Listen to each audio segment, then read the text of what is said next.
Hello guys, welcome back to our channel Sri Chaitanya's educations. So comment సెక్షన్లో ఇంకో తమ్ముడు అడుగుతున్నాడు, అక్క ఒక క్వశ్చన్ అక్క నాకు సమాధానం చెప్పక్క అని అడుగుతున్నాడు. సో తను అడిగిన క్వశ్చన్ ఏంటంటే, రీసెంట్గా ఎగ్జామ్స్ జరిగినాయి కదక్క, ఓపెన్ 10th ఎగ్జామ్స్. దాంట్లో నాకు వచ్చినవి రాని మొత్తం బుక్లెట్ అయితే నింపేశానక్క, నేను పాస్ అయిపోతానా లేదని అడుగుతున్నాడు.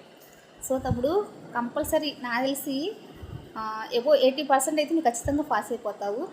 నువ్వు డోంట్ వరీ, నువ్వు పాస్ అవ్వదు అని అనుకోవద్దు. నాకు తెలిసి 80% అంటే 90% చెప్పొచ్చు నువ్వు ఈజీగా పాస్ అయిపోతావని. సో ఎందుకంటే అటెంప్ట్ చేస్తే మనం మార్క్స్ వేయాలన్నమాట, అదొక రూల్ ఉంది. కాబట్టి నీకు వచ్చినవి రాసా అన్నావు, రాని కూడా అటెంప్ట్ చేసా అన్నావు కాబట్టి నువ్వు ఈజీగా పాస్ అయిపోతావు అనమాట. ఇంకా మీకు ఎవరైనా డౌట్స్ ఉంటే ప్లీజ్ కామెంట్ సెక్షన్లో అడగండి, వాటిని వీడియో రూపంలో తెలియజేస్తాను అనమాట.